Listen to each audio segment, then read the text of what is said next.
wealthy man in Silicon Valley is calling out homeless people because he's tired of having to look at them. And now he's getting a lot of criticism for it on the internet. Justin Keller, the founder of Commando.io, is the person who wrote an open letter to the mayor of San Francisco. And he argued that the real problem was the effect the homeless have on the people around them who had, quote, earned the right to live in San Francisco. Now I'm going to read you excerpts from his open letter just to give you a sense of why people are so upset with him. He says, I know people are frustrated about gentrification happening in the city, but the reality is we live in a free market society.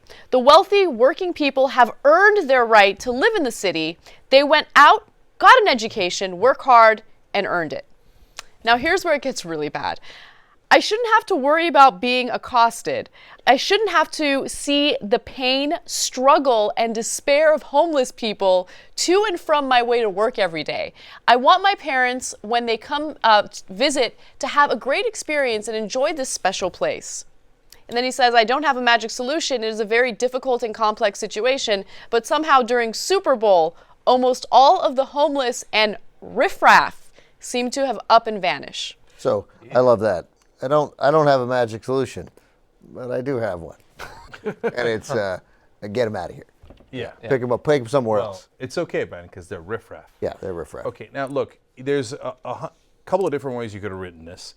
And if you said, look, the homeless situation in San Francisco is out of control and we all have to do something about it, that probably would have been well received. That's right. Right? Like, because it's not like anyone who's gone to San Francisco doesn't realize that the homeless situation in San Francisco is out of control. We all see it. You could be the biggest liberal in the world and say, we got to do something about this. Absolutely. Right? Yeah. And then I thought, okay, the whole earned it stuff, he shouldn't have gone there. I do declare, I've earned it. Because it makes the assumption that everyone who's homeless in San Francisco is lazy and they're bums. And they earned that. They earned that, exactly. Yeah. And that's not the case. Especially when you go to San Francisco, you can see it. It's right in front of you. A lot of them have mental health issues. A lot of them have addiction issues. And so to act as though you guys were all on an equal footing and they messed it up and so they deserve the situation they're in is beyond insensitive. It's just ignorant. So all of that would have been bad enough if he hadn't then gone to, I shouldn't have to see their struggle and their despair. See, that's like, oh, I'm sorry, were they bothering you? yeah. Like, look, I don't like seeing despair. like, don't say that, dude. Then it became like an onion piece. Like, think it when was you so use over the top that I was like, hey, Anna, I wanted to ask you, you sure this is on the level? It sounds like he's like, this is what, like, way out of control rich people would say, I shouldn't have to see the despair of the poor. The riff-raff. I think it's Right? the riff-raff that does that. It's a line out of like Rocky Horror, like, oh, the peasantry. Like when I drive by my BMW, I throw some coins at them. But I actually like the line about I shouldn't have to see the despair and the pain, and all of that could have been inside of, and that is why I, as the owner of Commando.io, are setting up a homeless shelter, because no one should have to see that, including them, including their families, the children who are homeless, should not have to see the pain and the despair, and that's why we should solve it. Instead, it's that, I know it's a problem, it's always going to be a problem, but let's please just, get them away. It's like he's treating them like they're radioactive waste. We got to store it somewhere, but I don't want it near my town, and that's terrible. They're people. I think the where this goes wrong is and it's a wrong way of them. First of all, this guy, you couldn't bear to be in a room with this guy. I mean, this guy's bad for America. He's the guy we ought to deport. He's a country. commando. We'd get a little better. What do? They I sell shouldn't have to see this. Apparently, some sort of server management. Oh, it's not an underwear issue. I don't use it. No.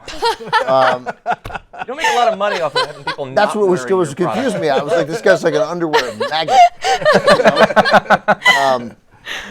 But the server thing, that makes more sense. The residents of this amazing city, he writes, no longer feel safe. Again, a fair opener, right? Yeah. I know people are frustrated about gentrification happening in the city. Okay, so it all comes on where he goes after the comma. And this is just the way this kind of guy thinks. But the reality is we live in a free market society. Like, he lays down a fact, and that's the end of that fact. Like, no, that's it. Capitalism wins no matter what. It's unchecked. It's unfettered. That's it. I won. You lose. This is how it is. When, of course, that's not how it is. Yeah. I mean, yes, we live in a free market society, but I got news for you. We have 1,000 checks and balances on that free market society. The Koch brothers want there to be 2. We want there to be 1,500, right? Bernie Sanders wants there to be 1 billion. right? But so I mean that's a debate. But he just thinks that we live in a free market society, so I have money, I have power. Gentrification, I get to do it. I get to move everybody out, and I get to send them anywhere that is out of my sight line and put them into the sight line of people who have less money than I do and therefore less power. So I think the most interesting part of this is what we've talked a lot about on the show, which is the different bubbles that people live in.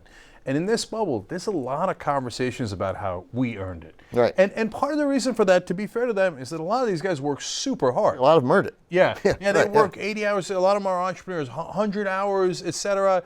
But that doesn't mean that other people are riff-raff and dirtbags and degenerates. In fact, in 2013, Greg Goatman, who was the CEO of Angel Hack, called them degenerates, the homeless, and said that they have to realize, quote, that it's a privilege to be in the civilized part of town. Oh my God. Okay. So now, to be fair to Goatman, he then later said that was the worst mistake of my life. I shouldn't have said that, which is a great response to saying something terrible, right?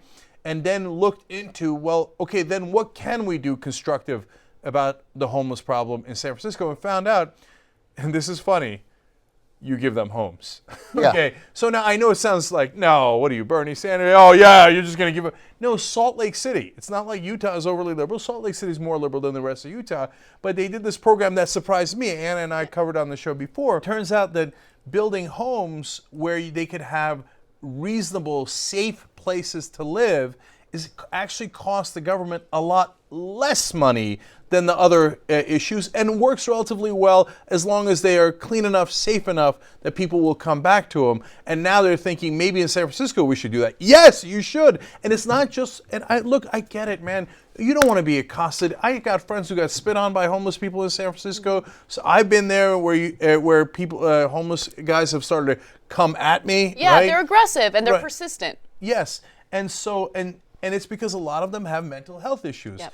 I don't think, degenerate riffraff. I think we got to get that guy some help. Absolutely, yeah. That's what a normal, decent human being would think. But, just quickly going back to the Salt Lake City story, of course people have this negative knee-jerk reaction to it because, oh, well, I worked hard to earn my home. Why are we just going to give homes away to people who didn't earn it, right? But what ended up happening to people who have homes in that area is their property values went up. Because if you take homeless people, you put them in homes, you give them an opportunity where they can find jobs and be in a safe environment, well, then you're not going to see a bunch of people on the streets anymore, and property values go up. So it's a win-win for everyone. Also, if you're so upset about people who didn't earn it getting a home, then sell all your assets and be homeless and get a free home. Yeah. I got news for you. You're not going to do that. Gonna lay it. Right. But back to that earning point, they went out, got an education, worked hard, and earned it. And so, and like Cenk, and like all of us, I'm sympathetic to that, and there's admiration that goes into earning it. But earning it gives you the right to live where you want. It doesn't give you the right to send other people to live where they don't want. 10-second point, just because this is another example of a conservative, like free market. I earned it, they didn't earn it. How many minutes of research into his background would you have to do to find government loans that allowed him to go to college or that helped him to make his first company? Commando.io, you don't think that he had any help from the SBA or anything like that? He bought his Like, first pair of underwear. He didn't buy it himself. And I got news for you. In Silicon Valley, everybody's got investors. It's all built on VCs and all that, and there's nothing wrong with that. It's a pretty good system.